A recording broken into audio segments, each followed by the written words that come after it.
Hello everyone, आप सभी का स्वागत है लेट्स स्टडी द बेसिक में। आज हम कवर कर रहे हैं एनसीईआरटी क्लास 6 इंग्लिश का हनीसकल का है the pome the kite.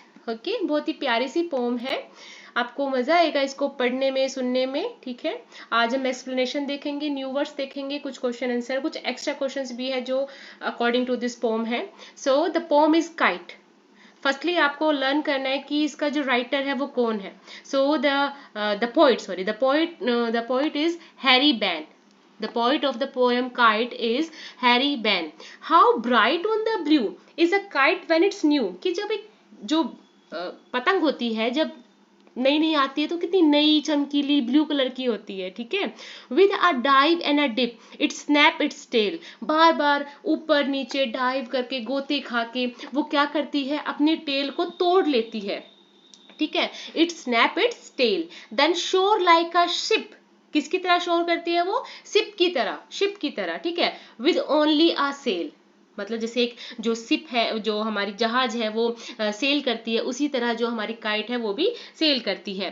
Now off wind it rides, हवा के ऊपर ये सवार होती है। Climbs to the crest of a gas tent pull, ऊपर नीचे चढ़ती है, फिर थोड़ी देर रेस्ट करती है। Then seems to rest. ठीक है, एज विंड्स फॉल, जैसी हवा कम होती है वो रेस्ट करती हुई नजर आती है। When string goes slack you wind it back, जब थोड़ा सा नीचे आती है आप उसको खींचते हैं और उसके पीछे भागते हैं। And run until a new breeze blow, जब तक एक नई हवा उसको बहाकर नहीं ले जाती है तब तक आप भागते हो उसके पीछे, भागते हो पतंग के पीछे, ताकि वो उड़ जाए, ऊपर तक उड़ती चली जाए। And its winds fill and up it goes, जब हवा इसको अपने साथ ऊपर बहा ले जाती है तो ये भी ऊपर ही ऊपर चली जाती है।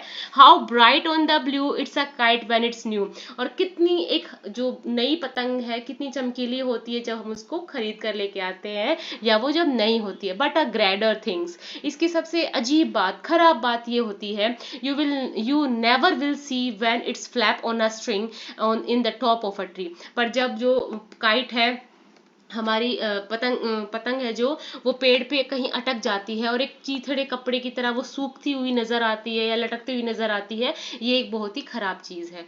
तो आपको समझ में आया होगा, काइट है जो पोम है वो उनका पोइट है Harry Ben.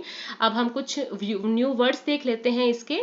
So dive and dip, मतलब to go into water with a force and softness together. जैसे एक गोताखोर होता है ना, up and down, so that's a dive and dip. Snap, cracking sound. ठीक है, कुछ चीज की क्रैकिंग की sound. Blue, colour. Soar, fly high. ठीक है, fly high.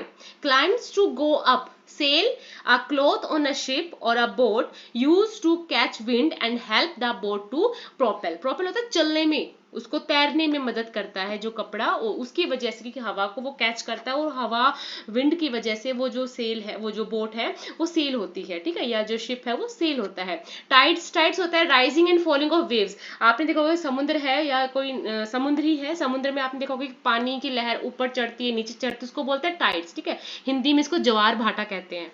Christ, mountain top और a tuft of feather on the head of our birds और animal.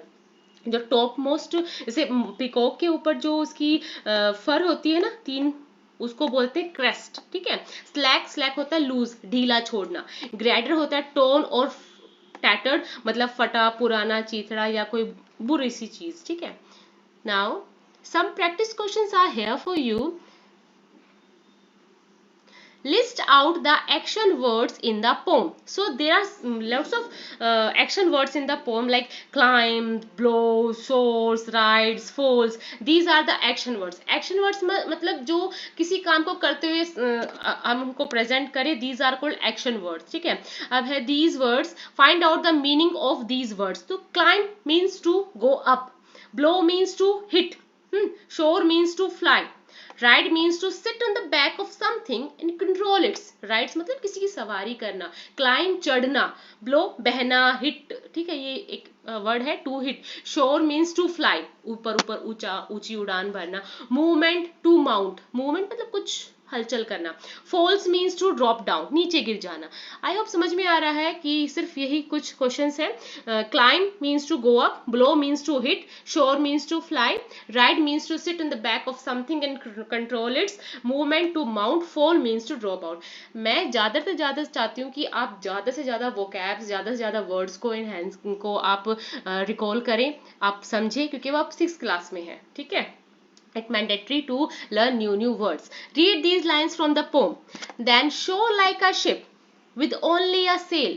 The movement of the tailness kite is compared to a ship. क्योंकि यहाँ पे ship की तरह kite की जो मूवमेंट है उनको किससे, शिप से कंपेयर किया गया है विद अ सेल, कि जैसे शिप को हम जहाज जो जहाज चलती है उससे कंपेयर किया गया है, ठीक है।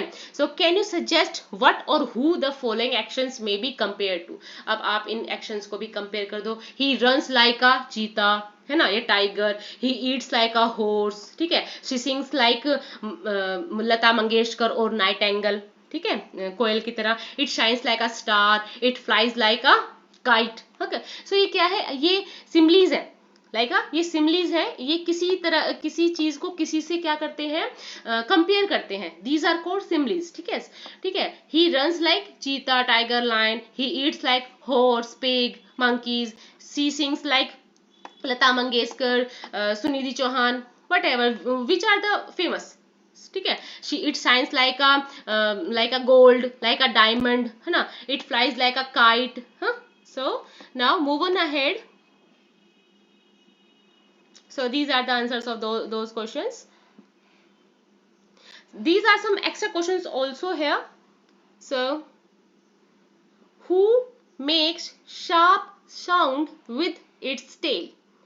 So kite makes the sharp sound with its tail while moving in the air. जब पतंग हवा में उड़ती है ना तो एक शार्प साउंड क्रिएट करती है। वो किसकी वजह से, इसकी टेल की वजह से, जो हवा में उड़ने की वजह से होता है। What has the kite been compared to? Kite को किस चीज से कंपेयर किया गया है? The kite has been compared to ship, ठीक है, शिप से उसे कंपेयर किया गया है। Find the antonyms of the word bright. Bright, dark, okay. Now I hope ये छोटा सा ही पोम था, आपको समझ में आया होगा। Keep learning बच्चा।